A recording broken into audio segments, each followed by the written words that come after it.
Donahue, but I'm no Phil Donahue. All right, it is 3:00. Okay. Hey y'all, welcome. My name is Matt Birkhold. I'm the director of Visionary Organizing Lab. And Visionary Organizing Lab is a project. I don't know, it's something that resembles. I don't have the language for it because it resembles the new world that we're trying to create. But what we try to do is support people to fulfill their desire to become more fully human by creating sustainable, dignity-affirming economies, institutions, and cultural practices that we believe can culminate in facilitating the emergence of a new historical civilization that is dignity-affirming and sustainable.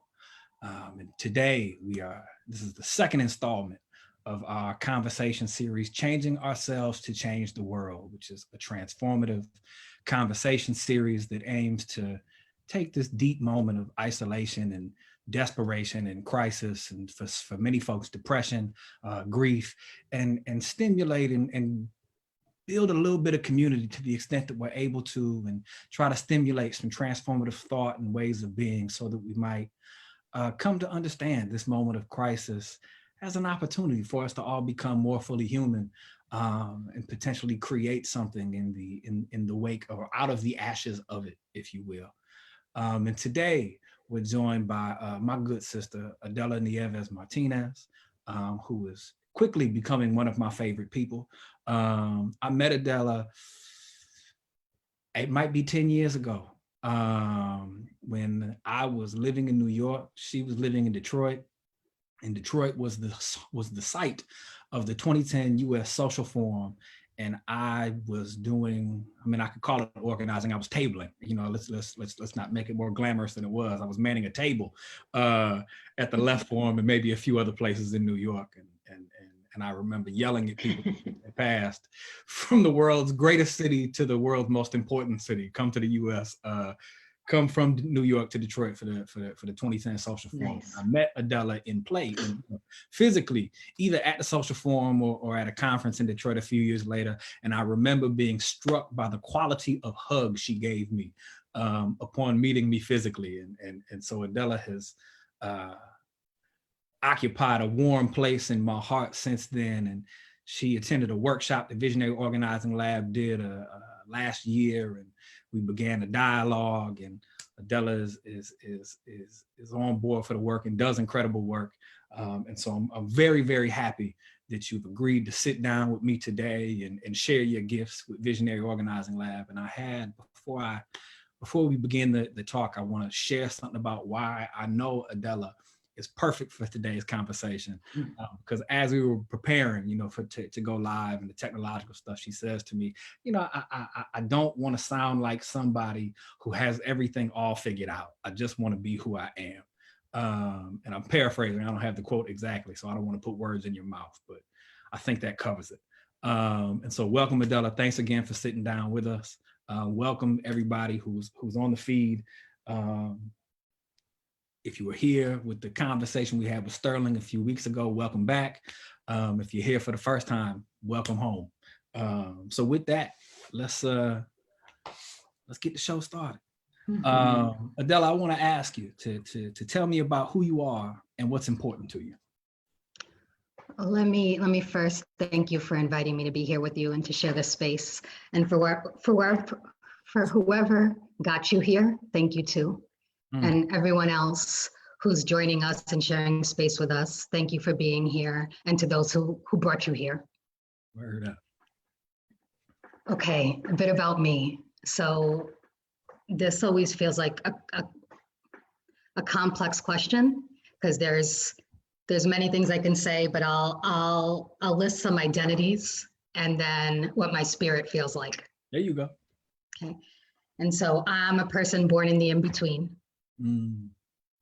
I wasn't born on my land, and I haven't been accepted or claimed by what is now known as the United States. I've been reclaiming who I am since I was 5 years old. And that's an Indigenous person of the Caribbean, the African diaspora, and conquistadors of Spain. I'm also a mama and part of the Nieves, Martinez, Catala families.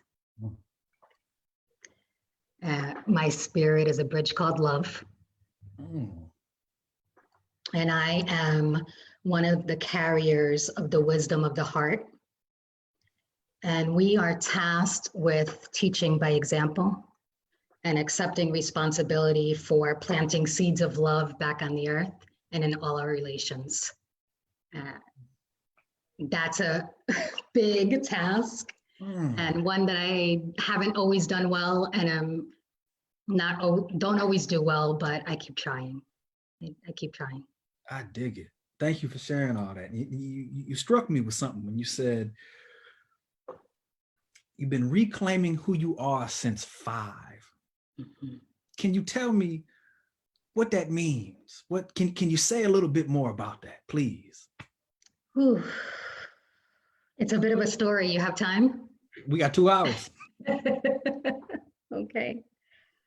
So this, for some, is a common story and also uncommon story.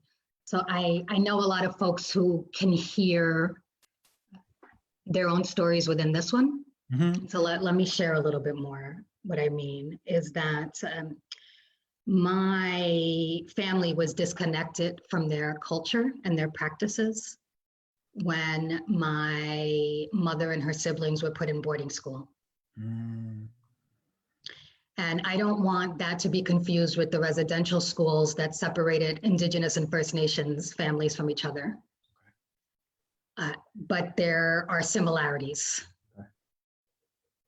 So we don't know why my mother and her siblings were put in boarding school and exactly what happened there. We get pieces.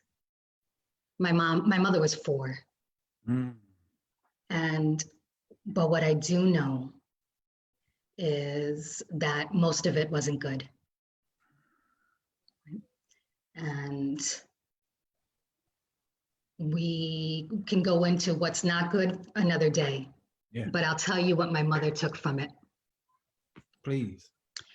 She, at a very young age, made a commitment to herself and a decision that she was going to, if she had children, she would love them in the ways that she didn't know love. So it strikes me that I now am a carrier of the wisdom of the heart. It was claimed a long time ago. And so when my mother had us at a very young age, she started a very silent process of reconnection, of building altars in small cramped corners and praying to the ancestors. Regardless of whether we thought it was ridiculous and rolled our eyes and said unkind things, she was modeling. She kept us close to our grandparents, and she chose caregivers that would also be teachers. Okay. And so in being close to my grandparents, my grandmother, at that very young age of 5, started teaching me. And would say, you are to carry on our traditions. Even though she chose not to herself for her own very valid reasons. And so I didn't know exactly what that meant, but I just kept listening. And there came a time where when I got older, that I shared with my mother and my aunts that we call my grandmother Mame. That Mame was teaching me, and they were shocked. 1, they didn't know that was happening, and 2, they were never taught. So I have to assume that my grandmother knew something that she didn't need to fill everyone else in on. Right? So I've been walking with my grandmother and learning since I was 5 years old and feeling deeply rooted in it, even if I didn't have all the words for it in public. Yeah. Right? And I'll just share this last part of starting to reclaim who I was at 5 years old, is that about 8 to 10 years ago, my grandmother almost passed. Okay. And so we came to her hospital room and she asked for some time alone with me. And I came with a stone for her to take into surgery. And she didn't want to take it. And she didn't want to take it because stones and rocks are ancestors. They carry and hold stories. But she took it because I asked. And I swear that she survived and made it through the surgery just to tell me off. She came out with that stone and she practically threw it at me and said, I could see and hear everything that that stone was holding. And it didn't let me rest. Mm. And it struck me at that time that maybe I was born to finally give her a place to rest. Wow. Right? And that's, that's my story. That's my story. That's a hell of a story. Thanks for sharing it. It's the first time I've shared it publicly. Wow. Welcome. Thank you. Thank you. Thank you. So I want to ask, this journey and story, I was really struck by your identification of your spirit as a bridge called love.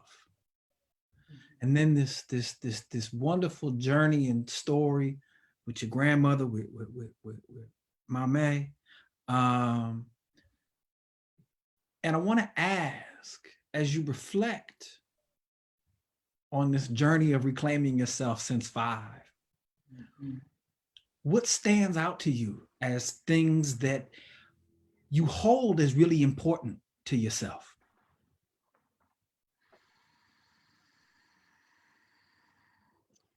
Oof, I have to breathe through that one. That's all right. I'll breathe with you if you want. Well, I guess, they might be in some ways considered practices, but deeply part of who I am. And so I'll tell you what I'm doing right now. Please. Because where I feel least comfortable is in front of the screen and sharing my own story. I have a bowl of water right below my table, and my feet are in the water, so that I am connected to nature. I'm connected to something beyond me, and I'm grounded in something that I could look away from myself. And so if I remember the question you asked about what's deeply important to me, it's to remember that I exist and I'm important, also in relation to others. And others is not only human, but everything around us. And so I'm in practice as we speak to calm myself, but also be connected to and remember that this interview isn't just about me. What's it about? Oh, man.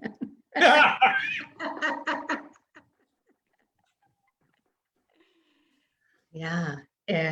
Well, I also have a practice of listening. And that sounds simple. It's let me see how to say this. It can be difficult within the simplicity. I try to not answer so quickly or respond with the first thoughts that come to me, or when someone is asking me something, I'm trying to listen for the impression underneath the words, right? And we as a society don't give enough time and space for that. And why it's so important is because if I don't know your story, then I can feel less accountable for you. Right? And so the importance of being here with you and everyone else who is holding this space, you're not only listening, but you're holding this for us, is that we are in collaboration in this moment. And so that is what I'm always remembering, and how I'm trying to connect beyond what is only coming up in my heart. You're also influencing it, and so is everyone else listening and holding. Mm-hmm. Thank you. Mm-hmm. Thank you. Well, and it's, but that's what came to me.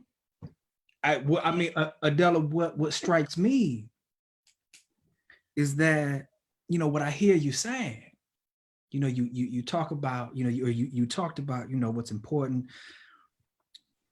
The first thing you said, you talked about having a bowl of water and being connected to nature. And then you talked about being connected to things beyond myself, or people beyond myself, and things beyond myself. And then I asked about what was important. And you said, remembering the importance of myself in connection to others and to relationships. And then I asked, and you said, this is not only about me. And I said, well, what is it about? And what I heard you say was literally that it's about connections. Yeah. And that's a thank you. It's a beautiful thing. And so I want to ask,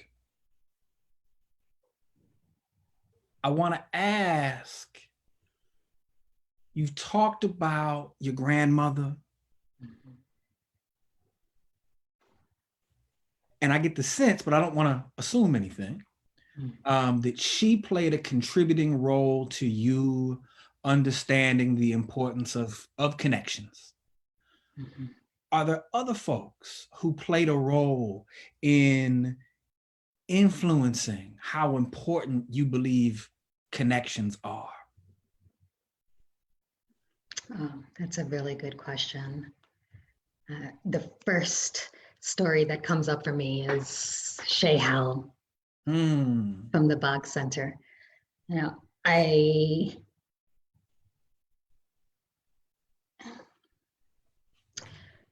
me say this. Let me start with this and then come to Shay. I feel like I've not always fit in well in most spaces because my desire is to always connect. Okay. And not in most spaces, in some spaces, let me not say that. I'm just learning how to do it where it also includes how others connect, okay, and not only from my lens. Okay. Right? How to flow in a way that it's not only how I need to connect, but be informed by each other. Mm-hmm. So I've held myself back a lot from connecting as deeply as I would like for fear of not belonging, right? Or for being misunderstood. As when I moved to Detroit, I live between Detroit and Puerto Rico. Okay. When I moved to Detroit, I remember meeting Shay Howell, and we were sitting in a room that I was just, I can't believe I'm sitting here. Okay? Grace Lee Boggs is in the room, Shay Howell is in the room, and people that I admire and who can speak more eloquently than I can to big concepts and small ones. And I remember Shay saying that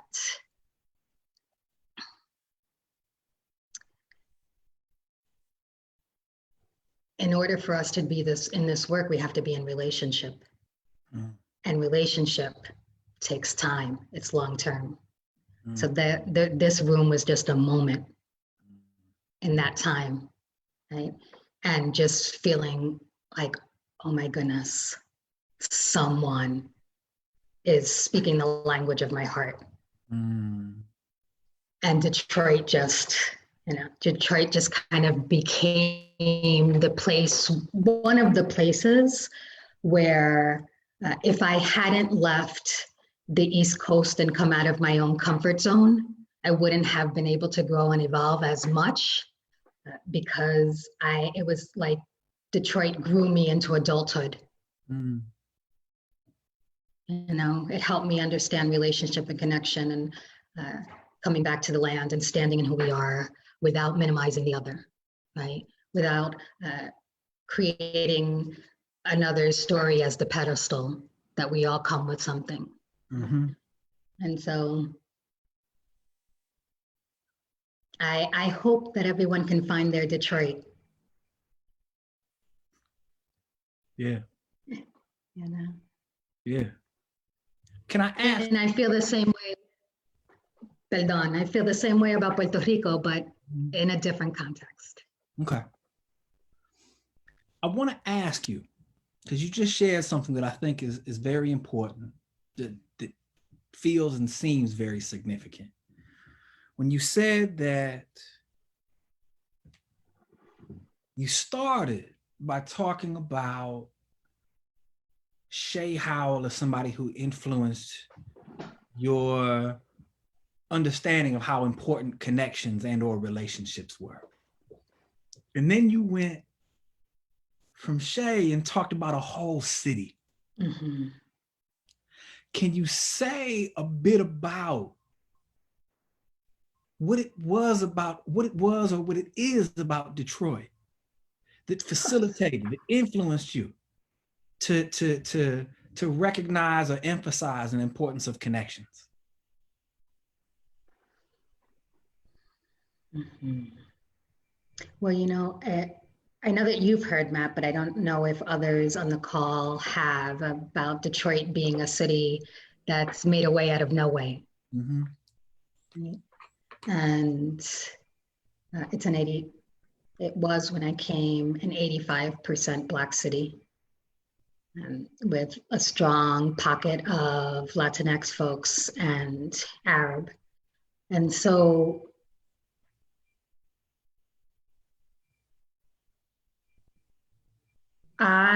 what it is about Detroit is the ability to thrive and know that that we are each other's resource.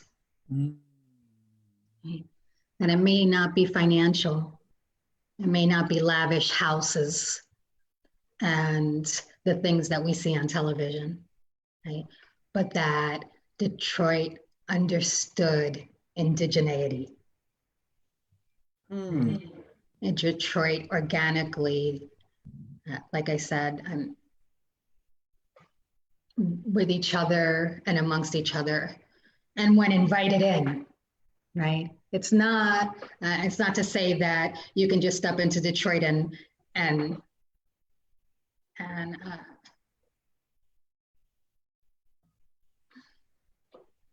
let me see how to say what I'm trying to say. Take your time. Yeah, is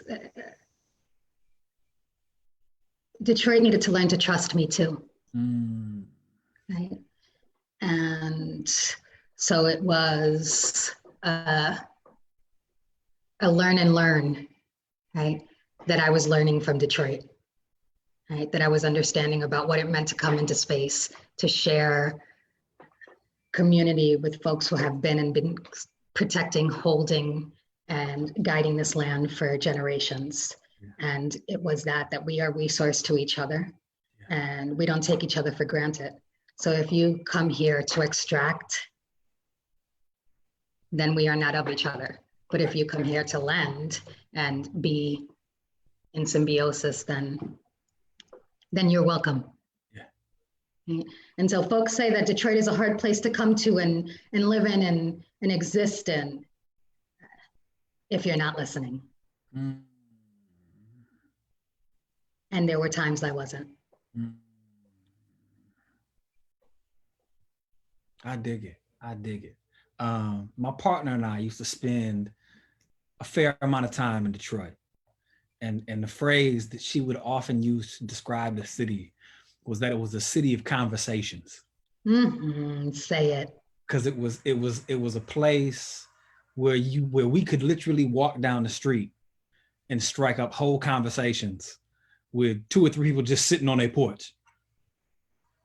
And it was, in that regard, it was very much unlike any other place that I've ever spent time.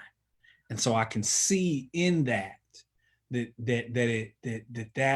I have no idea where that comes from, but the reality that it's there means that I could see it being a place in which connections are fostered and relationships built and that people come to understand each other as mutual resources, if you will. And so that's a really powerful thing. Detroit has opened up for me what I haven't seen in other places that I've been. Let me rephrase that. Go ahead. Detroit has opened up for me what's possible. I've seen it and felt it, so I know it's possible to do elsewhere. It exists.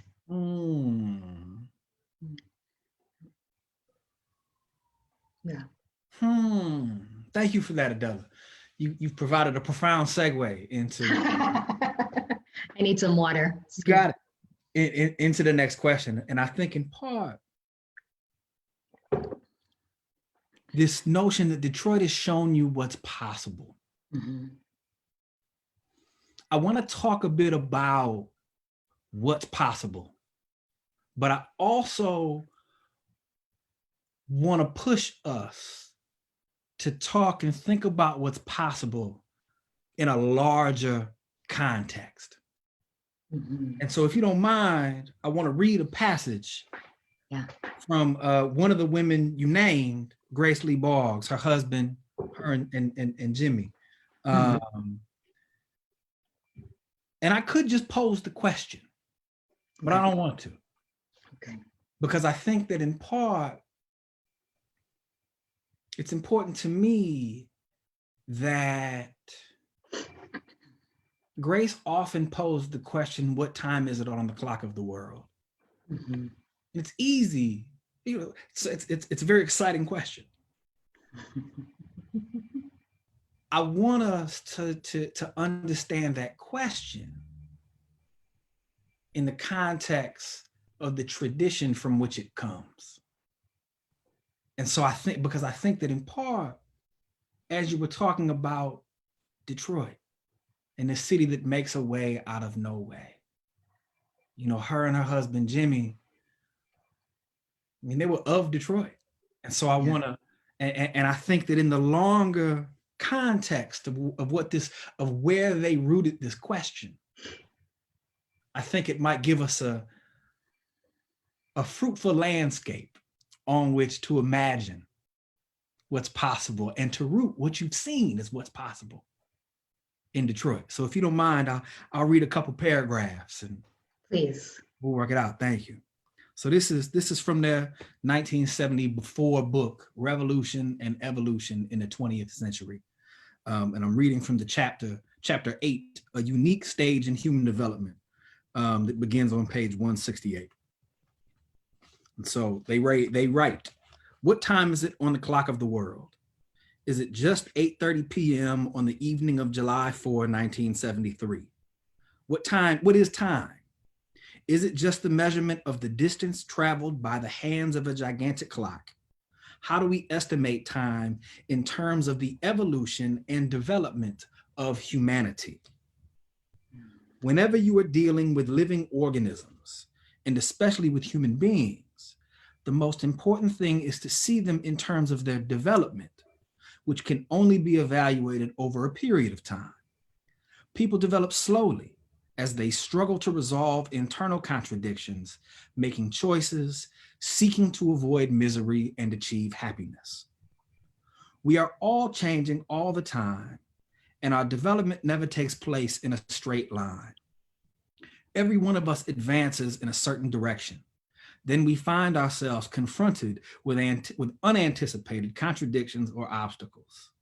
Some of us charge ahead anyway, trying to bulldoze away the obstacles.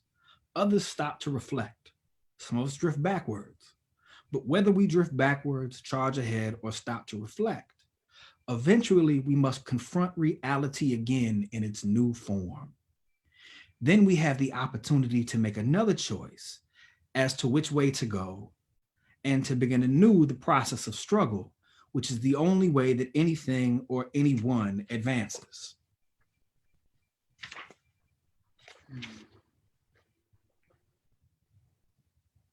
Most of the material goods and technical equipment we are using today have been developed only within the last 800th lifetime of Homo sapiens.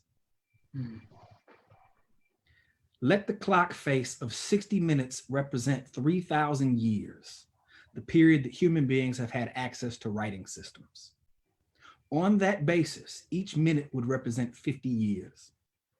Using this unit of measurement, the printing press came into use only 9 minutes ago, television into general use only in the last 20 seconds, the computer only in the last 5 seconds, and communication satellites only in the last couple of seconds.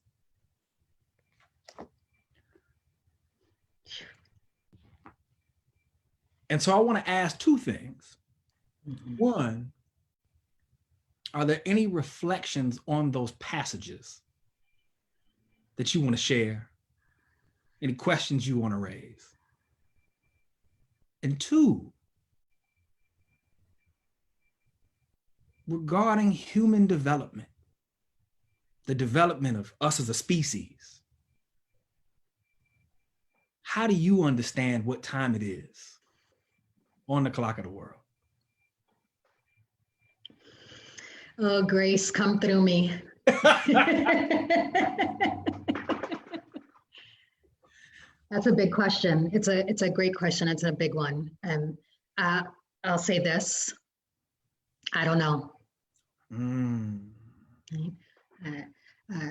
This is an us question. I feel like I have some hints, and those could be off or wrong, but I'll share them. Please, thank you. And so I want to respond by saying Grace also said, please. The only way to survive is by taking care of one another. Mm-hmm. And in order to change and transform the world, we must change and transform ourselves. Mm-hmm. Right? And so I believe those to be predictions of where we sit now on the clock of the world. That's where we've been, that's where we are, and that's where we're headed. Is that we will survive by taking care of one another, and change and transformation happens in the world collectively when we start with ourselves.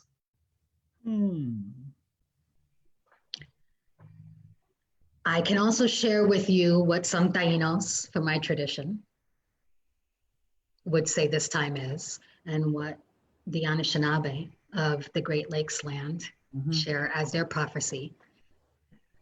And I believe that there's many things right now on the clock of the world.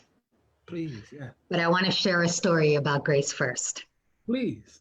You and I have had the honor of being and sharing space with Grace and learning from Grace in person. And so I believe this was 8 to 10 years ago, I was asked to take Grace to a presentation that she was doing in Kalamazoo, Michigan. And the closer we got to Kalamazoo, the heavier it started snowing.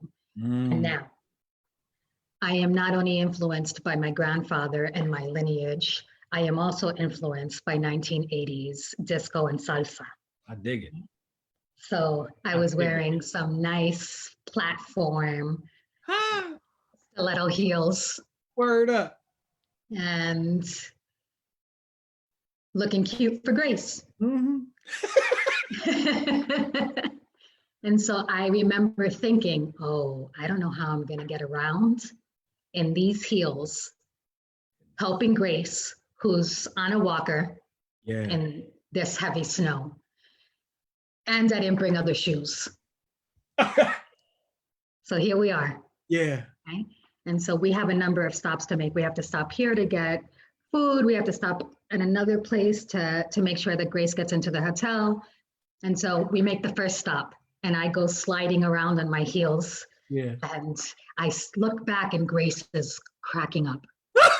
She just finds this so funny. And I get in. I don't find it particularly funny, but that's another story. But Grace is just enjoying the ride. Yeah. Right? So we get to the next face. I run out again, wobbling, and she's laughing harder. And then we get to the next, and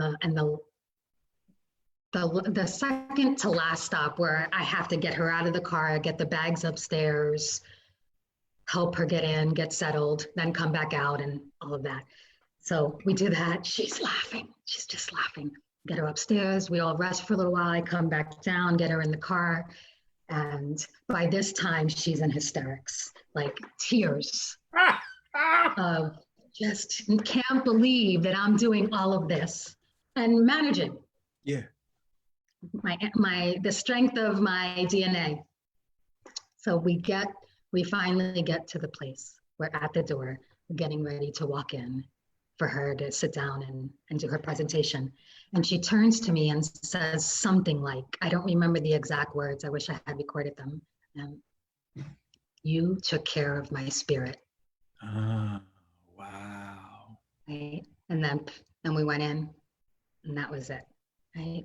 And so I understood in that moment that I was not only caring for her, getting from point A to point B and driving, that we were also feeding each other's spirits and souls. And that's what it meant in the greater context of what it means to care for one another.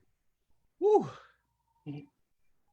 And so I hope that I am continuing to live off and with some of that thread, that gift that she gave me that day. Yeah. Well, you are. Thank you. Thank you. That feels good. You are.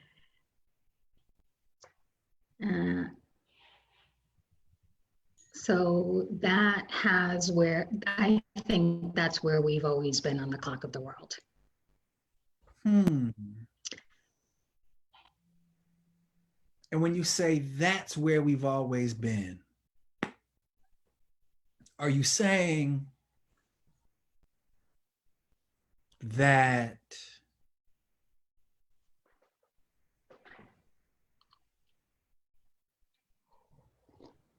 on the clock of the world, there has always existed this need for us to nurture each other's spirits? Or are you suggesting, you might be, I don't mean to just paint it as two options, but the two things that are coming to me is either this or that it's always been a need for human beings to do that no matter what time it was on the clock of the world?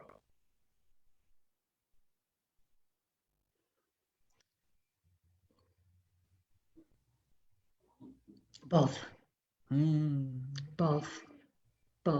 And capitalism, colonization, white supremacy, sexism, all of that has served to try its best to disconnect us from who we naturally and innately are. And many would say that it's done well at its purpose. And I would say that my experience has been that it has never been able to take us away from it.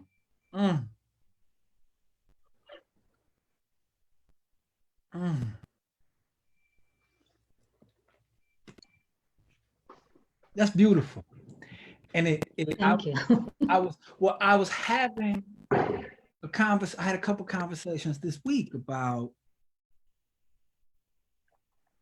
I was talking with people about growing personally and developing more fully, if you will, into my spirit and the struggle that entails, because it's you know, the socialization that comes with patriarchal racial capitalism means that I've been disconnected from myself to some degree in order to survive schooling and family and all of the things, the basic institutions of society, if you will.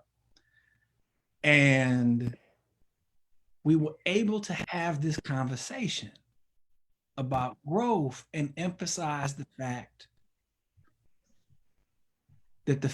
that in their 40s, people can still grow is a testament to the strength Mm-hmm. of the human. Mm-hmm. And so I want to ask, I once asked for your feedback on a document I had written to describe what Visionary Organizing Lab is. And the language that I used was something along the lines of Visionary Organizing Lab seeks to connect people to the creative capacity to transform ourselves, our relationships, and the world around us. And you corrected that and insisted or suggested, I don't want to put, I don't want to attribute force that wasn't there. You changed it to reconnect. And I want to ask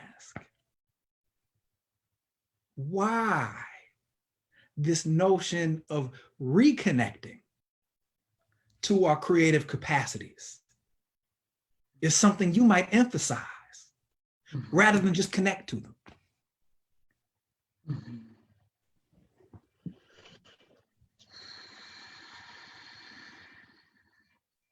Yeah.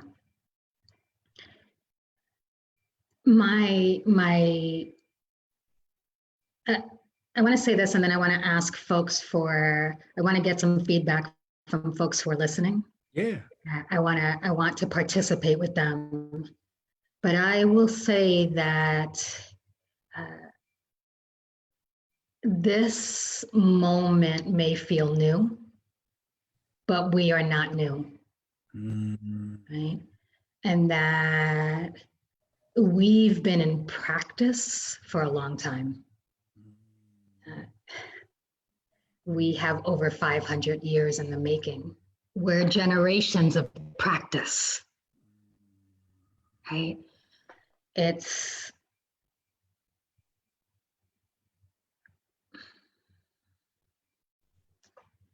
There's a place within us that if we get really quiet and still, can inform us, that no one else has to tell us, right?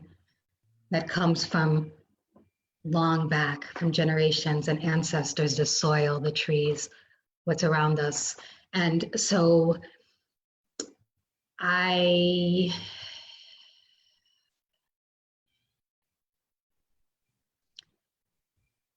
hesitate to say that everything is outside of us, and that we are actually taught not to listen to the wisdom coming up inside of us, that still place that we all came in with, our knowing that is about reconnecting. And whatever practices we have that will take us there, we're in the time of reclaiming those and coming back to who we are and our deep wisdom that then can inform the collective. And I don't know if that answers your question fully, but it's the thing that comes up for me around that it's not that we've lost it or that it doesn't exist. It's that we haven't been allowed and guided back to ourselves. Looks like we might be frozen. I think we're good. I think there may have been a couple moments. I think we're good at the moment. Okay.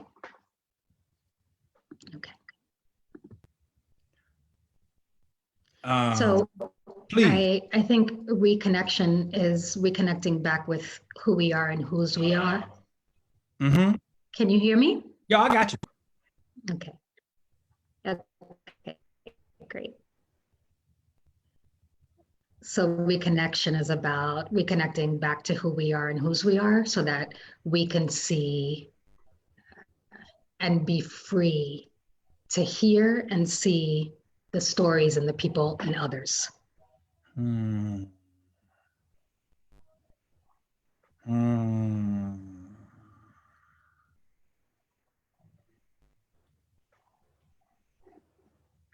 Thank you for that. Oh, we got a connection issue. Adela, you still there? We do have a bit of a connection issue. I'm still here. Okay. Okay. I can hear you. I see you. I see your facial expression. So we still Okay. got a Okay. connection. I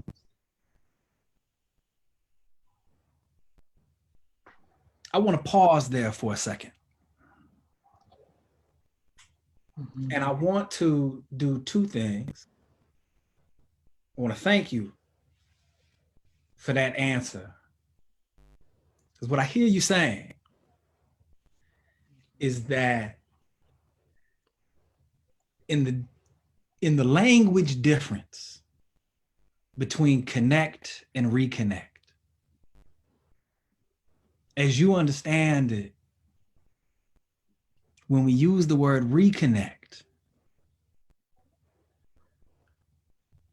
we allow ourselves to believe that this capacity to grow and transform is not outside of us, but is in fact within us and always has been. Which means that if we take some time, Yeah, that's right. to I think we're pause. frozen again. Huh. It's funny you use the word frozen. If we take some time to be still or frozen, we might connect to some of that, to some of that which is within us that is oftentimes difficult to access.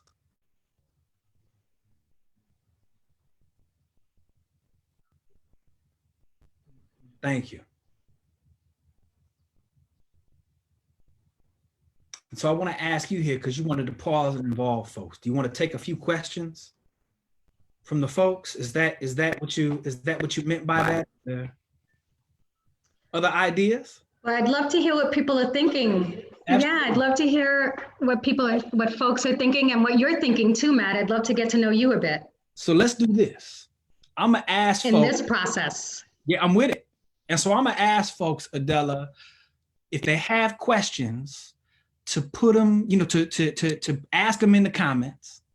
And then while folks are generating questions, if you got a question, it sounds like you got a question for me. So I'll hear it and do my best to muster an answer while we let folks generate other questions.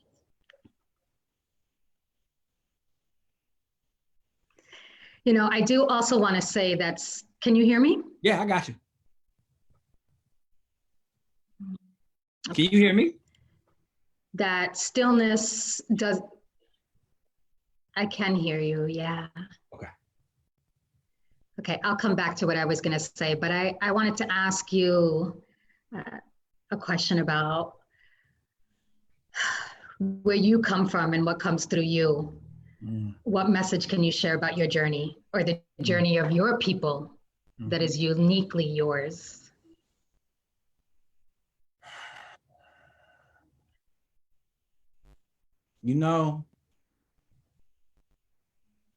It's a hell of a question about the phrase about your people. As I've been a white man all my life. And the question of my people is a specifically complicated notion, because I literally did not have a grandparent who could explain to me with any satisfaction where my peoples were from. And never had the fortune of meeting any great grandparents or anything like that. Because they were, they had transitioned by the time I was brought onto the earth in 1979.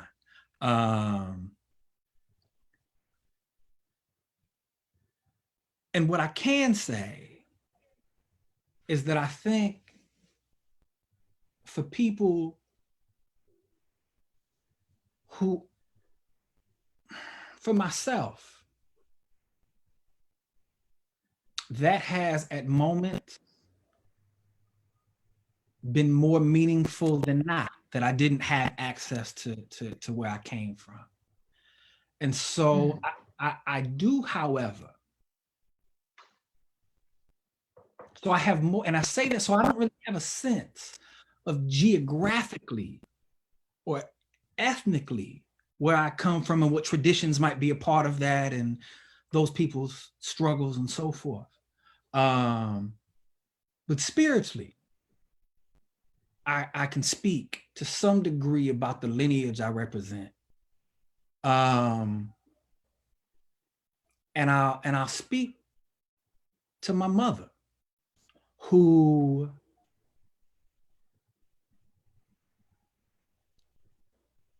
is and I won't share a lot of details because I don't know if she'd want me to. It's her life, I'm not just gonna put it out here on the Facebook Live.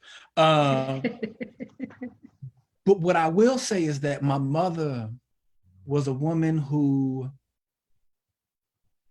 and I didn't understand this until just a few years ago. She was a woman who had a profound sense that she didn't have to tolerate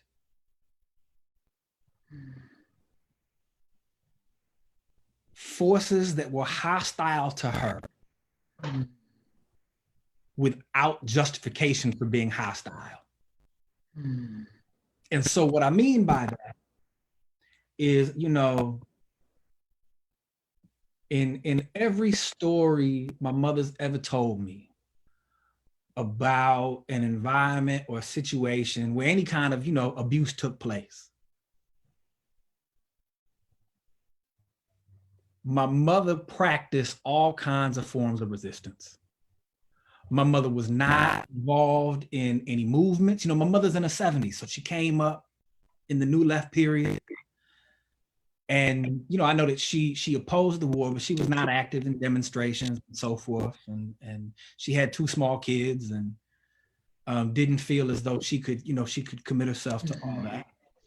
But I do know that in her personal relationships with men who were less than respectful, my mother engaged in overt and passive resistance that let people know, I'm not one to take this and won't.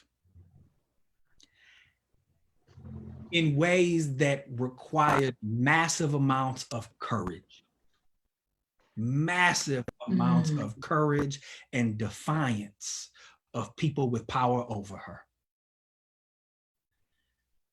And I think I am forever indebted to my mother and wherever she got that from.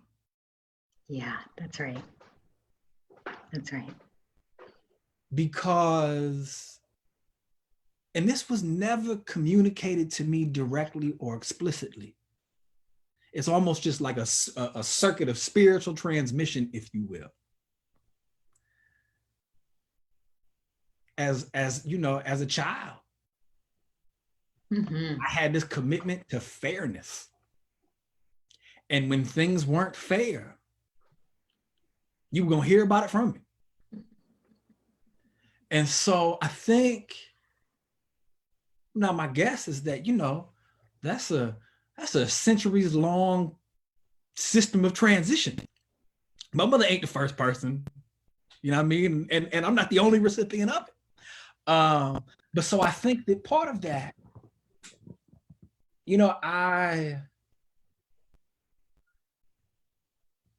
as soon as I was given that, as soon as I was able to understand and articulate injustice, I was committed, often in very ineffective and misguided ways, to standing up on the side of justice. I remember being in kindergarten. Shout out to Miss Hoekstra.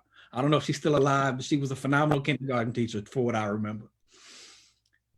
But I remember watching a young Black boy on the ground crying in the classroom saying, I don't know why they call me Black when I'm brown. And Adela, I was 6 years old. I had no idea what any of that meant. But I remember feeling it in my heart and saying, this young man feels deeply about something that is related to the way he looks, which is tied to his skin color.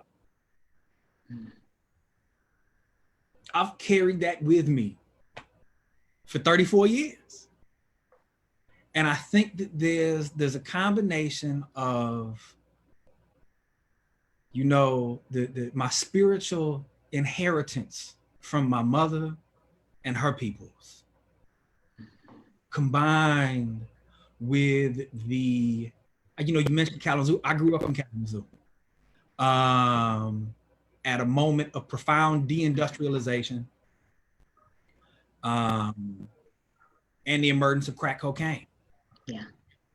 And saw those forces shape life in very specific ways. And I think there's something about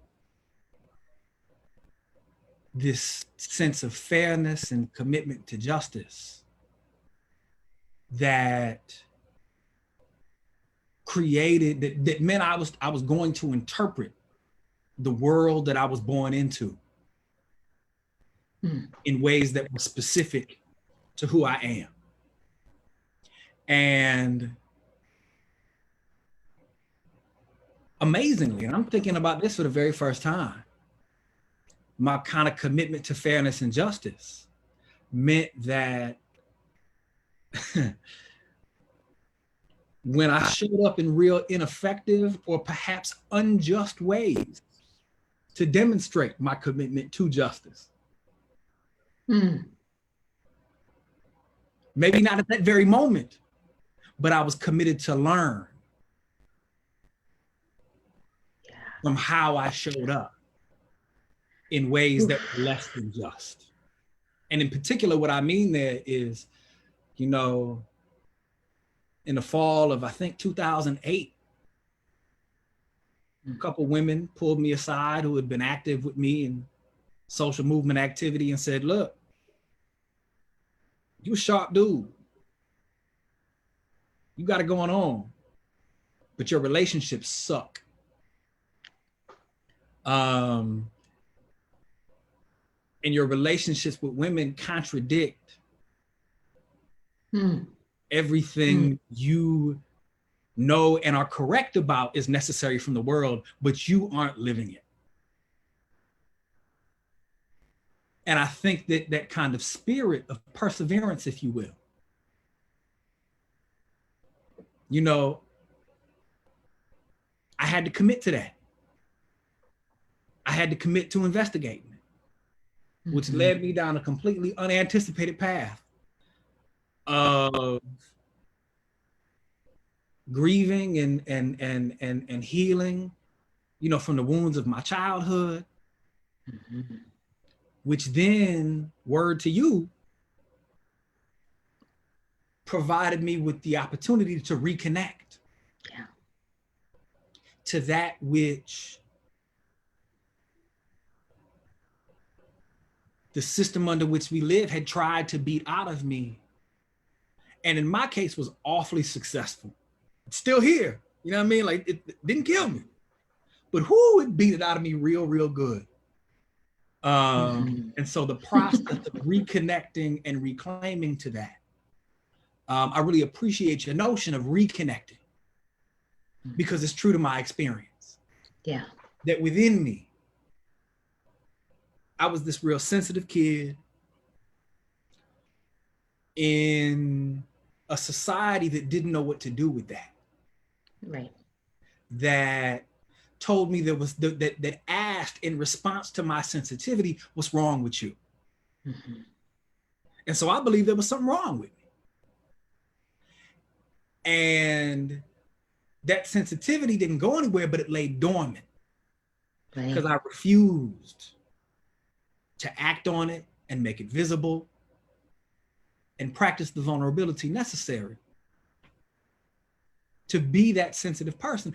And quite honestly, I didn't have the skills to practice that sensitivity in a way that was safe.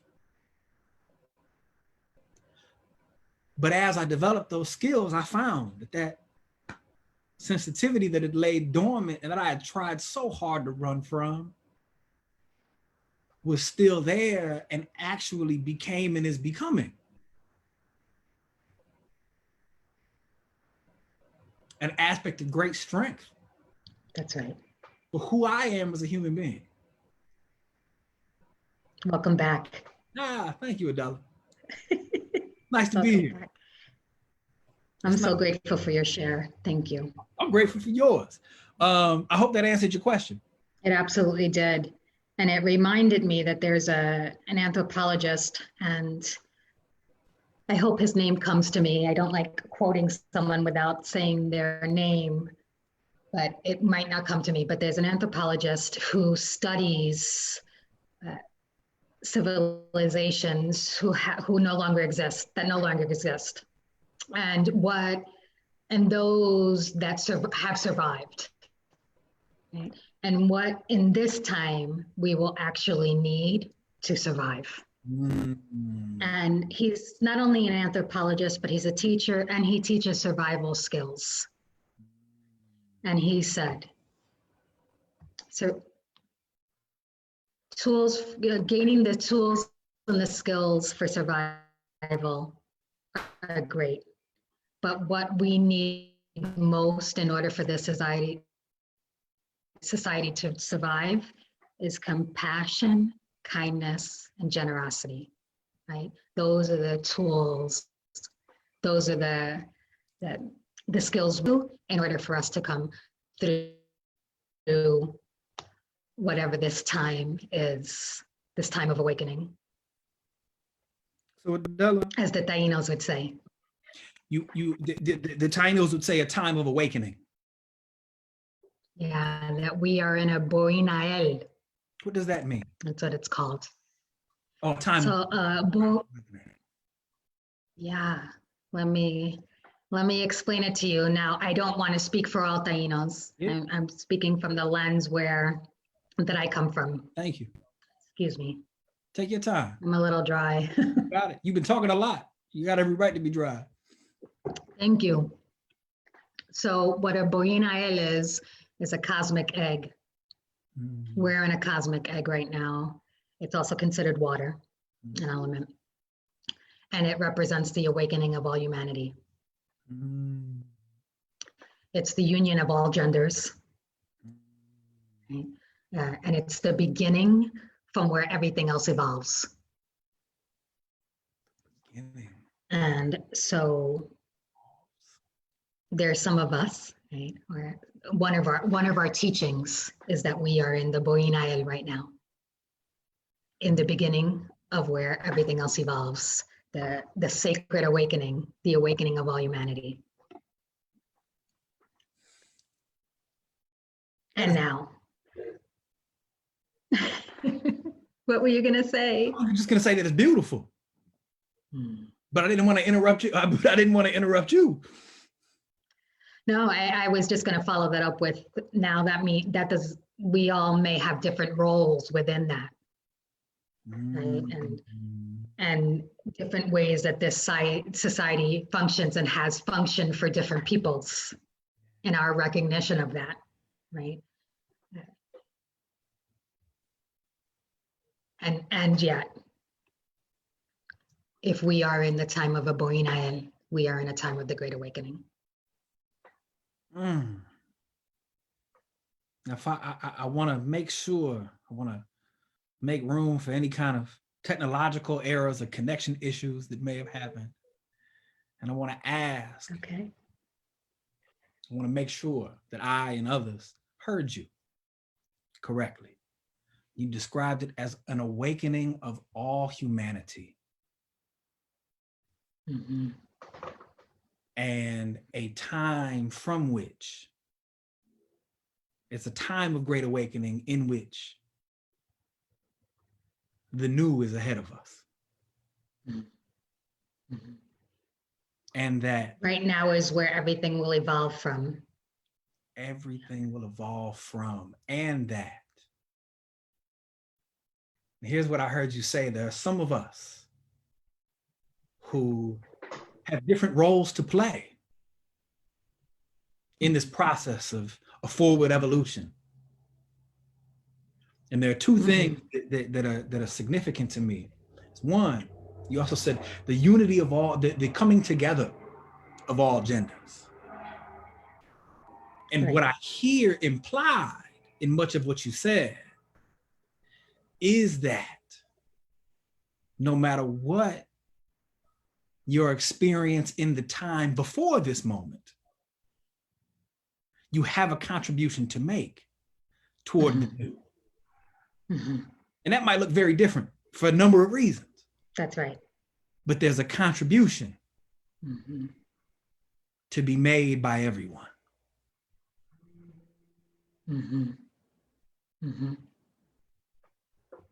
Yeah, I mean,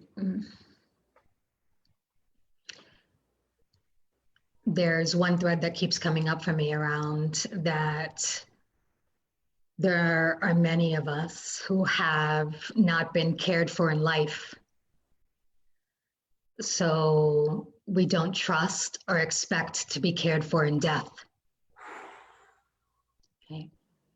And we're seeing that all around us. The fear, the anxiety, the anxiousness that's collectively coming up around death because we haven't been taken care of in life. And so it feels to me like a time of honoring life and death and everything that happens in between that, and our most vulnerable in society actually being our teachers, right? Black and Indigenous folks, disabled and chronically ill, transgender, undocumented, sex workers, incarcerated, formerly incarcerated. Those are, these are our teachers, right? This is a time of, of doing and undoing. And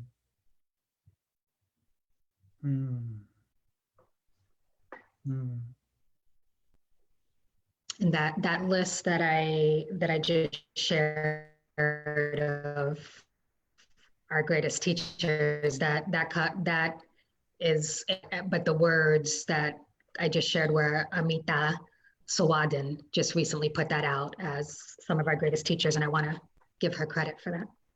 Sure. Thank you. Thank you. So I want to ask one follow-up question, and then we'll, as promised, go to the questions in the comments.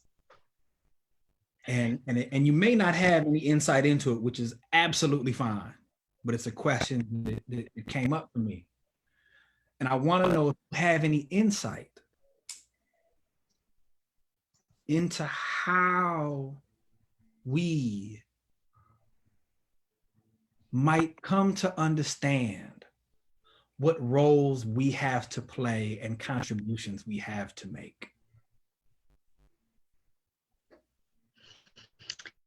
You cut out. Can you ask the question again? Yeah, absolutely. I'm wondering how, and I want to be plain. I hear on one hand, there's the idea that those who are most vulnerable in the world as it stands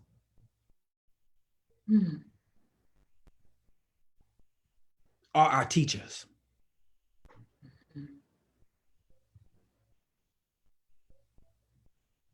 Yes, and there are also contributions that individuals have to make. And I want to know if you have any insight into how it is that individual people, me, you, whoever else, might usefully explore what those contributions we as individuals might have to make towards everything that evolves from this moment. Oof. we can take a breath if you want to.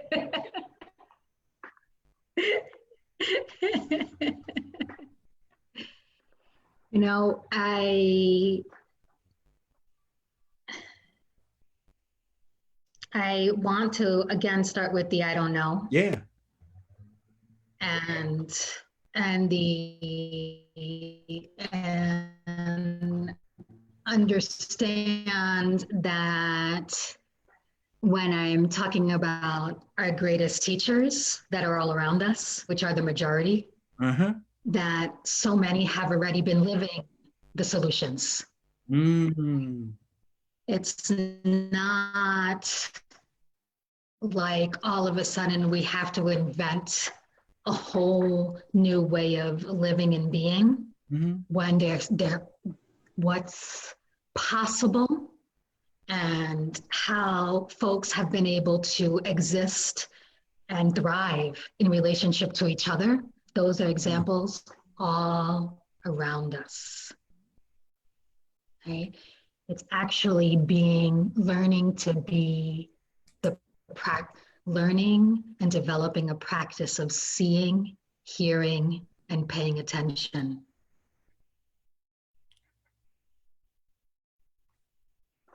Then listening to yourself for what it is, the thread that is for you to support and expand. There's a lot of things that are not working and that it's time to dismantle and go. They've had their time. We as a society and most of our teachers have learned how to exist within and beyond. Yeah. Right? And so the solutions aren't somewhere 10, 20, 30 years from now, they're here. And so I'm looking to those and supporting the expansion and also the skills of compassion, kindness, courage, and generosity. That is my lens. Yeah. Thank you for sharing that. I love that. And I want to ask you to repeat something if you can, because I began to write it down, and then in trying to listen and write at the same time, I fell out. And so what I heard you say, Adela, was the importance of, and you were talking about how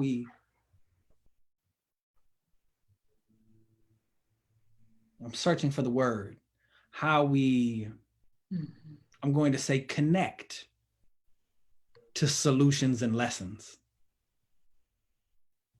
is through seeing, hearing, and paying attention. And then listening to yourself. Getting quiet and listening to yourself about what you might expand or contribute to. That's right. Thank you. Yeah, and I want to say that getting quiet and being still doesn't only look like sitting in a room with your legs crossed in silence, right? It can look many different ways for different people. And it could be dance, right? If that's the thing that brings up the wisdom in you. It could be music, it could be drumming, whatever it is that gets you to that place of silence and groundedness where you find yourself. Yeah. And if it is sitting in a room in silence with your legs crossed, great. Yeah. But it looks many different ways and they're all right. I know that's right. Yeah. Yeah. Thank you. Whatever helps you connect to your heart. Yeah. and then teach me. Yeah. Word up. I dig it. So I'm gonna visit the question section real quick, Adela, Okay. and see what we have here. I'm trying to. Yeah, here we go. Okay.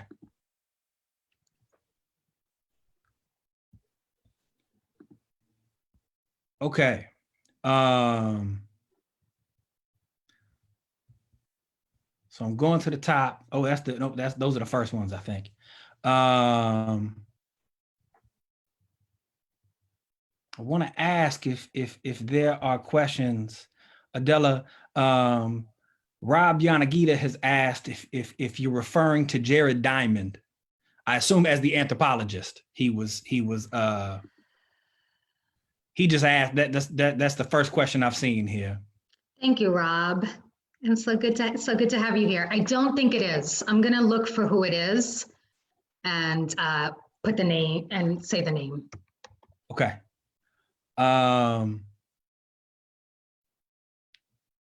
I've got one more here for you, Adela, from the homie Scheherazade in Detroit. Oh, hi, love. And Scheherazade has shared, in thinking of how we express culturally, particularly in mourning, I'm feeling very cut off and not adjusting well to mourning and solitude. Scheherazade, you ain't alone. And then she says, I'm curious to know what suggestions there are to reconnect in this climate. Beautiful question.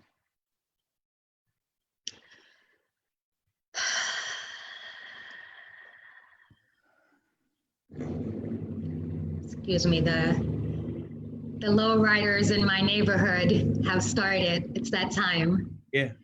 Can you hear them? Yes. Okay. I just want to give them a second to go by. I love them. I'm with it. So Scheherazade, I feel like I can offer some suggestions and also say that I am here to be with you in this time, should it be something that you need or want. And so I'm going to share a few practices that myself and my community have been doing.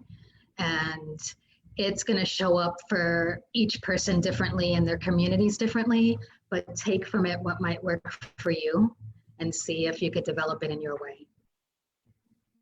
And so one of the things that I know Scheherazade has a child. And so one of the things that I find myself doing when I'm in grief and the state of the world is too big for the small me to handle, or even the big me, is that I take something that smokes and I walk around the house with my child, right? Because there's a connection that they have that helps put me back in my body. And that reminds me of like what we're all holding. So we go around, I think we might be frozen. We go around the whole house and we cleanse the space. We cleanse our hearts. Nona cleanses my heart and I cleanse theirs, right? And we come talk about what it is, what we're feeling, what makes us happy, what makes us sad, right? And so that it's not only existing within us, but we're holding each other. Mm-hmm. And then when we're done with these are small things, simple things, instead of having to take on big things in the moment, then we go and we put that back on the earth. And we thank the earth for holding us in a time where we felt we couldn't hold ourselves. Mm. And then we come back in and we wash our hands and we put water on our face. And we allow ourselves the time of grief and connection without pushing it aside or holding it, for me at least, so that my child doesn't see. Right? I want my child to be able to know the full range of their emotions, and I need to be an example of that. And so how do we do this together? Another thing that I've been in practice with is that every day at 5 o'clock, there are some days where I feel so deeply pained, and other days where I feel connected and grounded and understanding of my purpose. But that's not every day. So every day at 5 o'clock, I take my drum and I go around my blocks and I drum to connect to the land that I'm on, to get out of my own head, off the computer, and let the trees, the soil, the grass, the earth hold me. And then also to have a routine that my community can rely on, right? So that it's not only my grief, but many of us are grieving, or many of us need the drum is considered the heartbeat of the land. We're connecting to the heartbeat. So every day at 5 o'clock, I'm out, just in whatever feelings that I need to release. There's days when my drum is more silent because I'm feeling more internal and still. There's days where I need to scream. But if I scream on my block, I might scare someone. My drum can scream for me. Okay? And then there'll be times when people are called out of their house because they need to scream too. Okay? And so I'm screaming for me and others. And then lastly, one of the things that I do, and I hope Scheherazade, you can hear some of the ways that you might be able to create this for yourself and for your home. I have now taken to doing an hour and a half virtual Reiki practice, where we come together in a small group of folks that know each other, have relationship, and have already a built-in trust, so that you're not coming and opening up something that other folks can't hold, or that you don't know them to hold it for you, so you're going to hold back. Right? And so we share, then we do silent practice together, and we allow whatever comes up to come up. Right? And then we chant loudly. Right? Some of us need to be more still, some of us need to be loud. And then whoever needs to end at the end of the hour can go. This is just beginning, can go and be in silence, and whoever else needs to stay and debrief and have it close in a different way does that. And so it is a connection to those we already know, who we've been in practice with in community and relationship with. And it is our extension of, we've been doing this already, let's continue. Thank you, Adela. I hope that helps, Scheherazade. I hope it does too. I got a few more here. Rebecca MX, welcome, Rebecca MX. I have no idea who you are, but I'm glad you're here. Hi, Rebecca.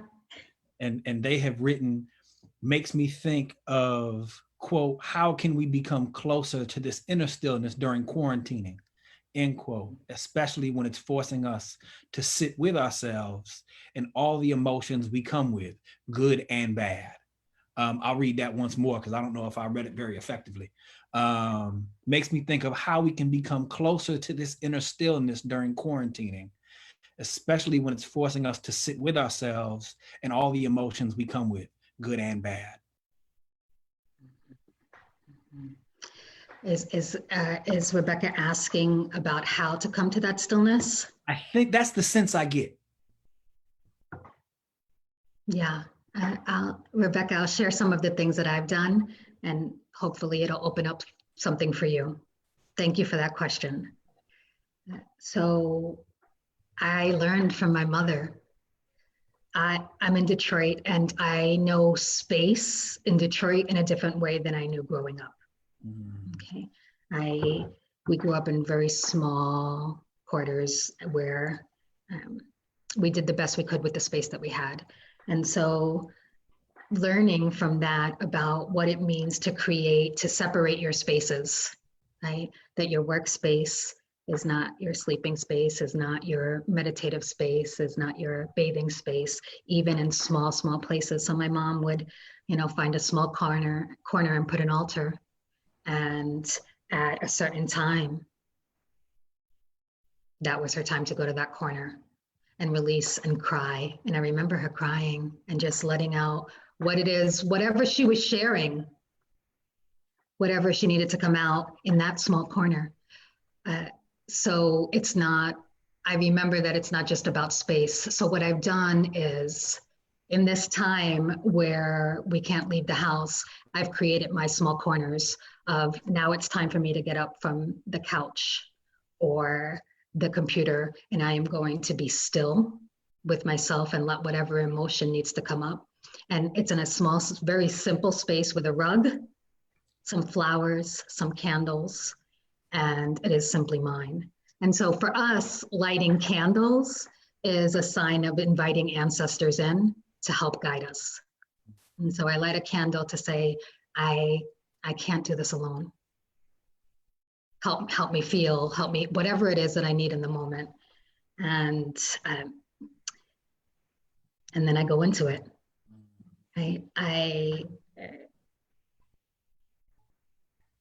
My hope is that when there's a lift and we can be with each other, that we have allowed ourselves the space to actually feel our emotions. Right? So that when it's time to be with each other, we have enough practice in being with ourselves and what we feel, and taking 3 breaths to be like in our response before we respond to for what needs to open up. And so let me just say this last thing. From what I understand is that if you take 90 seconds to just breathe through what you're feeling and allow yourself to feel it, 90 seconds, you can get yourself to the next space of responding or moving through. 90 seconds can feel like forever. Ooh, can it? Right? So if we can develop just a practice of 90 seconds of actually being still and feeling it,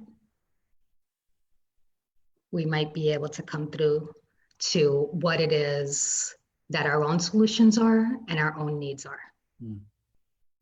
Yeah, thank you, Adela. And I'll, in addition to that, in the spirit of whatever works for whoever is good business. That's right. I have found baths to be incredibly useful, over the last 6 weeks. There's something about, we live in a city, we don't have a car, there's access to nature, we don't have grass, we live in an apartment building. Access to nature is not real easy to get at this point. I find that the water in a bathtub works to create a cushion for me to give myself permission to feel things that I ain't trying to feel. And so it works for me.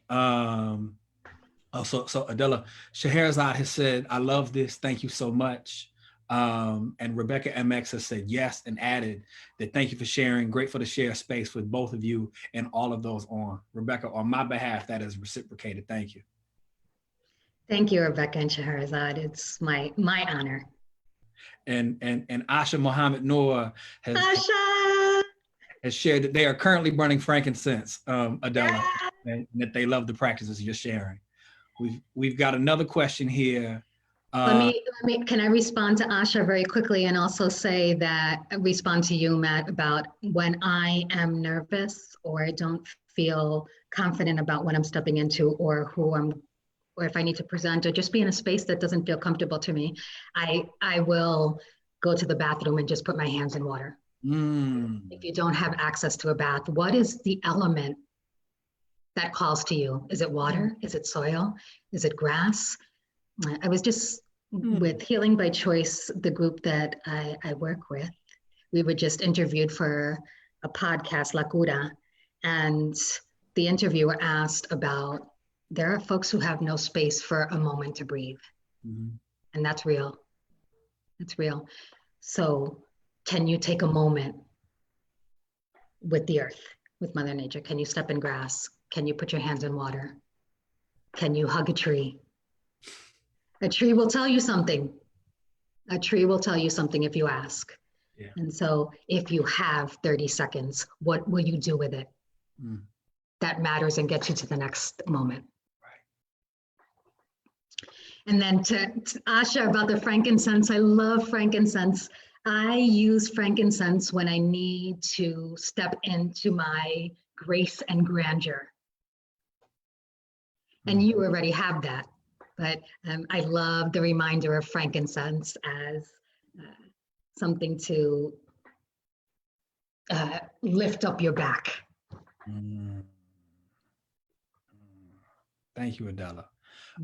We've got a question here from someone who is very dear to me, Amaka Okachukwu, who is in the next room and who will be my conversation partner next Saturday from 3 to 5 Eastern Standard Time on this same platform. Amaka, I can't wait to meet you and hear your conversation next week. I know it's going to grow me. And she says, I'm thinking about inner stillness, in parentheses, self-connection and connection with other folks during the quarantine. What can we learn now that will benefit social connection when we can be back together? I'll read that once more. She shares that I'm thinking about inner stillness and self-connection and connection with other folks during the quarantine. And what can we learn now that will benefit social connection when we can be back together? I love that question. Yeah, me too. I love it. So I'm gonna answer it in two ways, and I'm sure that Amaka can also teach me and share some next week or when you're on with her.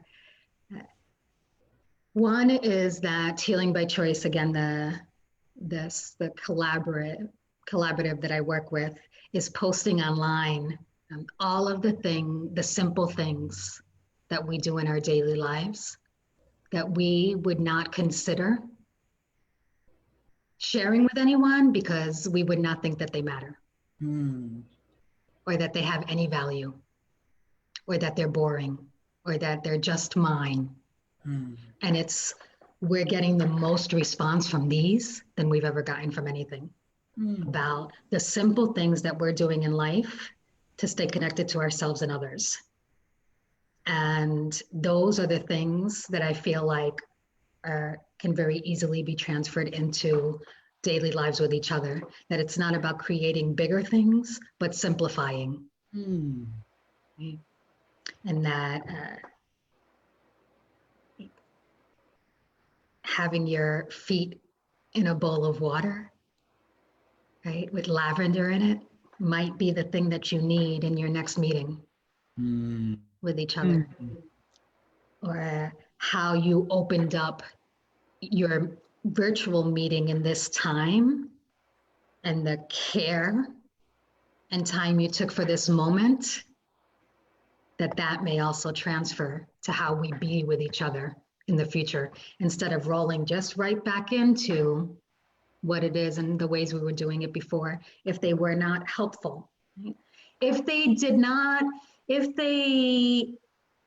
you would not use them in this time when people are in grief and holding stress and more than they've had to regularly, and some have had, for some they've had so much to hold and now it's triple. If you would not share it now in this time, why do it when we go back? Right? Yeah. Take that same care and stillness and quiet and transfer it and let others use their same tools and skills and examples as what it means to co-create a room and have everyone share the wisdom, not just those who can eloquently and astutely name concepts, but those who can actually walk within them. It's a great question. Yes, and a wonderful question and a very thought-provoking answer. I love this notion, this idea that what I kind of heard in your answer, Adela, and in Amaka's question, is that this moment may potentially provide us with a way Let me back up. When I shared the example earlier of those women confronting me, saying, you ain't living what you talking. Mm-hmm. I believe that was on a Sunday. My behavior didn't change on Monday. I mean, my behavior on Monday was the same as it had been the Saturday previous. I had different seeds in my brain, but my behavior didn't change. It took a germination period, if you will. And then my behavior changed and dramatically over time. And I say that to say that in Amaka's question and in your response, what I hear is the possibility that we've been doing things for a long time that we know haven't worked. But the pressure to live has meant it's difficult to change them in a way that doesn't throw our livelihoods, our relationships, and all kinds of other things into jeopardy. But that we've been forced to slow down. We have the choice to use it as a period to germinate practices that are better or different, at least, than those which we know haven't worked. Mm-hmm. Mm-hmm. You summarized it. That's an amazing discussion. You know, I'm on a lot of calls. I am a traditional health practitioner. I am deeply rooted in my community, and so I am in service to my community.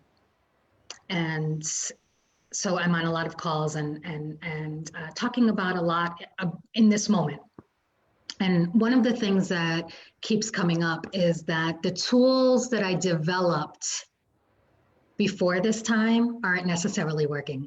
Right? And so, because we're no longer in that time. What will be developed now from you that will take us to the next, right? We're not going back to what worked then. Right? And so many people are saying it no longer works. And for me, if I think of myself, I'm really good at numbing out, right? Turning down all the feelings in my body to be present in a room that is re-traumatizing me or doing harm in some way, or is expecting me to live into something that I'm not. Right? And so I want to develop, I don't want that to be my go-to, my fall back on, right? Because that example tells others that this is the way to move forward, right? There's no freedom to do anything beyond that. Right? We now have an opportunity to model for each other how to breathe into this and not fall back on numbing out methods and just we get to give others the freedom to be, right? Starting with ourselves. Yeah. Thank you for that, Adela. And Amaka sends her hands in prayer and a thank you along with that.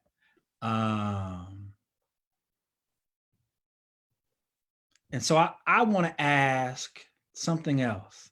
And Jennifer Teed has shared that they love you so much. I love you too.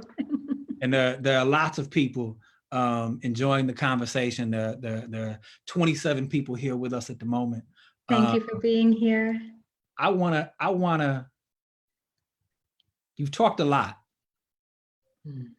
You've shared a great deal, and I'm very grateful for your generosity of words, time, and spirit.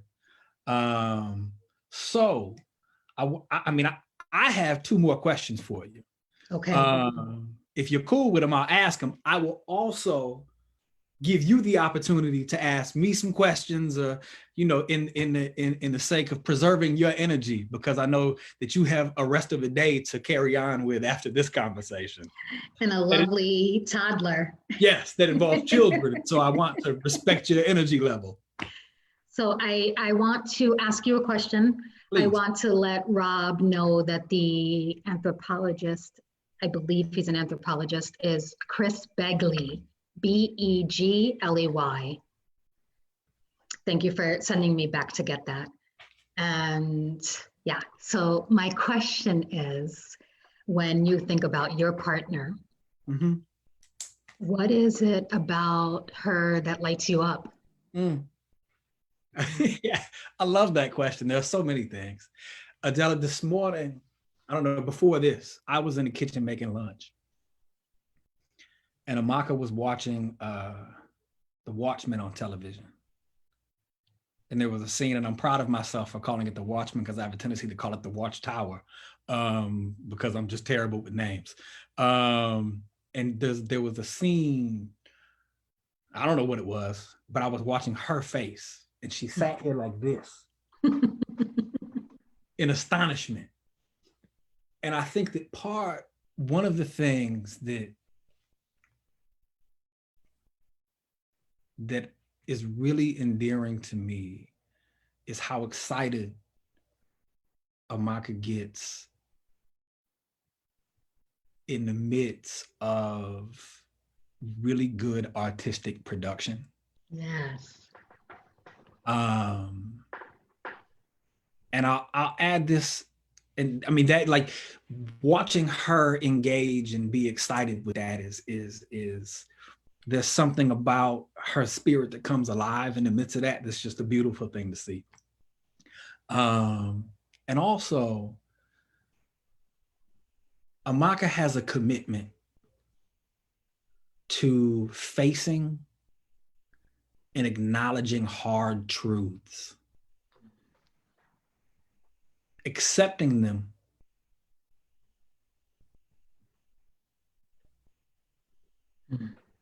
and then acting in ways that indicate she's internalized them. Mm.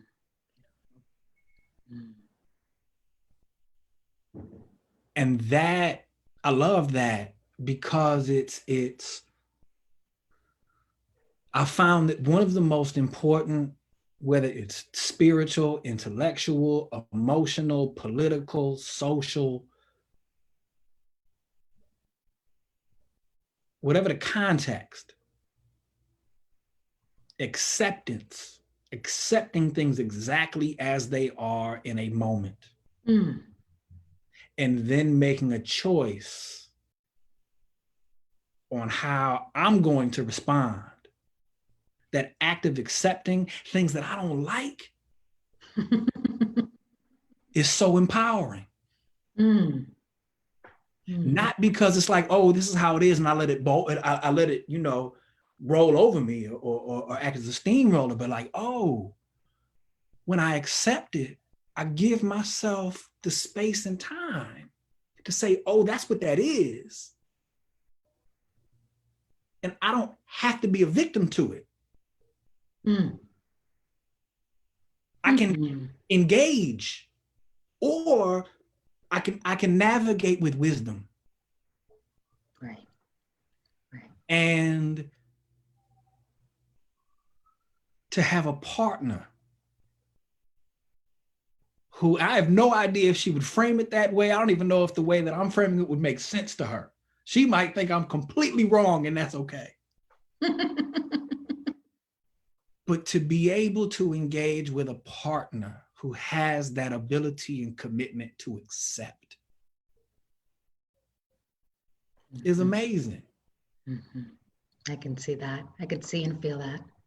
Because it means that we're able to meet each other where we are. And collectively, we're able to meet things external to us where they are, because we both practice acceptance. Thank you for responding to that question. so fully. You know, like not having it just be a surface and getting in, you know, sometimes people get embarrassed by the question and can't necessarily go there. I appreciate you doing it and modeling vulnerability. I also asked you that question because when you take a moment to get to know what and who people care about, you see the sides of them that you wouldn't normally see. Right? And so that extends the relationship. And then it holds me more accountable to who you are in the relationships that you value. Yeah. Right. And so you sharing with me what lights you up about Amaka then also opens up my heart to her too. Oh, I dig it. Right? That's beautiful. So I don't only know you, I now know you as what Amaka's influence through you. Yeah. Right. And I'm grateful for it. Yeah. Yeah. Let me also thank you both. Let me also say she's very funny. Oh, great. Yeah. She's hilarious. And so I want to ask two more questions that are pretty light. Okay, great. Well, I mean, one is lighter than the other. I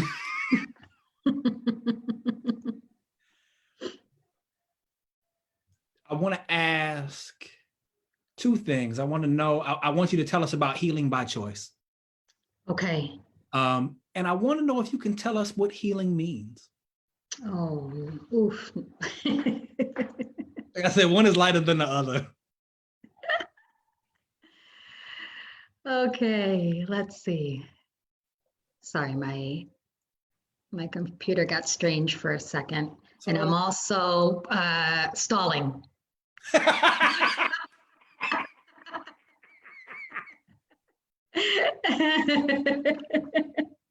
Okay. So let me start with healing by choice. Please. Healing by choice is a collaboration of women and gender nonconforming, people of color, health and healing justice practitioners that offer services to communities and organizations in Detroit and beyond. Right? That is the elevator pitch. And who we are and what we are is deep friends and community members who are in service to our community and have been, who have come together in a knowing that not one of us can do it alone. Okay? And so at time, each one of us or ones of us need to step in at different times, and we respect and honor the places and the expertise that everyone holds and that we're learning and growing together. And so anything that we do externally or offer externally, we're actually doing internally. Right? We don't offer anything that we're not doing. And so it has been it lights me up. It lights me up. I've learned so much. I've made a lot of mistakes. And even within those mistakes, I've been loved through them. Yeah. Right? Healing by choice has taught me what trust means, what love looks like, what long-term relationship is, and that work doesn't only have to mean in the office and that we disconnect from who we are. Right? That our work is strengthened by everything that we bring to it and everything we share with each other, and then we can offer that out. Right? So we are not a sterile group, if that's what folks are looking for. But we're learning, we're growing, we're in process, and we invite anyone who would like to be in that process with us without punching us. Right? And we won't do it to you. Beautiful. How do they get a hold of Healing by Choice? How might folks get a hold of Healing by Choice? Healing by Choice is healingbychoicedetroit.com. And we also have a Facebook page and an Instagram. Not that I participate very much on those, but some of the crew is great at it. I'm with it. And just so the folks get a clear, make sure they get it. It's healingbychoice@gmail.com. Healing by Choice Detroit. Thank you. At gmail.com. And that's also our website, Healing by Choice Detroit. Okay, thank you. Healing by Choice Detroit distorts@gmail.com. Mhm. And so I've got, so, I don't see any more questions here, Great. which means you're left, if you want to, with this question of what's healing mean? Or you can say, no, I'm done. Because it's 4:50. We only scheduled to be here till 5. I think healing means different things for different people, Ah, right? I don't think that there's one definition or one way it looks. yeah. And I think it means different things at different times, Ah, right? And for me, one of the things that's deeply healing and grounding in my life is to be connected to my Taino lineage, right? Yeah. To be in deep and regular practice with my elders and youth and the surrounding environment. That yeah. may not be the case for others, Right. right? And so healing is coming to the place that you choose as your own salve, as your own heart medicine, and and if you can and when you're comfortable, sharing it with others. Mm, I dig it. I dig it. Thank you for that. Thank you for that. Adela, I want to thank you. Thank you. This has been a wonderful conversation. I have learned a great deal and been stimulated emotionally and intellectually, and it's been wonderful. And so I want to thank you for taking the time to spend a couple hours on Saturday with me, with Visionary Organizing Lab, with the people who are here, with the 20-some people who are here with us. And I want to tell folks to we're doing this conversations like this for the next 3 Saturdays in a row. Next Saturday is Amaka Okachukwu, who will talk about creating the spaces that we want to be in. I think something along the lines of social and human transformation beyond protesting. The following week, I'll be in a conversation with a woman named Namaka Agbo, and we'll talk about what she calls restorative economics, race healing and race and an economy that heals, I believe is the title. And then the following week, I'll be in conversation with my good British brother, Martin Kirk, where we will talk about this moment as an opportunity to become more fully human, and the decline of patriarchal racial capitalism and building bridges to a new historical civilization. Adela, is there anything else you want to add?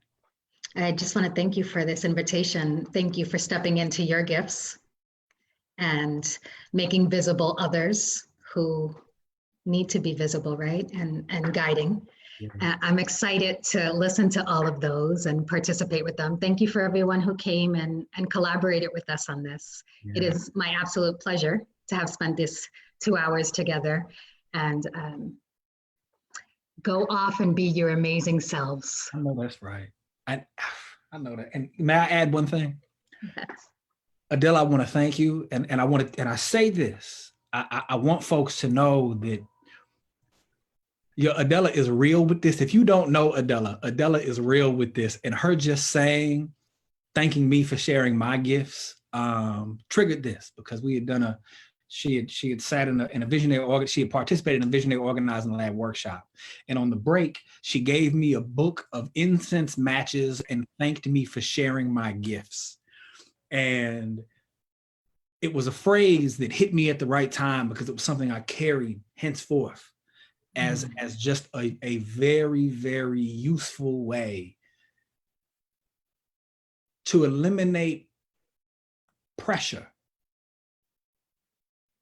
that comes from work and doing work. It's not that I have to produce, it's that I get to share gifts. And so it was a way to counter capitalist attitudes towards work and just show up and be. And so, when Adela says the healing by choice is you can work and not disconnect from yourself, she is real about that shit. And giving me a language practice it and cultivate it and so forth. And so I thank you for sharing your gifts with us, showing up as yourself and being so generous with your time, spirit, mind, and body and feelings and all of that. Thank you, sis. Pomatu. Thank you all for tuning in. I'll be here with Amaka Okachukwu next Friday from 3 to 5 for Visionary Organizing Labs. Changing Ourselves to Change the World, Transformative Quarantine Conversation Series. That's a long title. So I hope you'll come back and tell a friend. Thank you. Peace. Peace.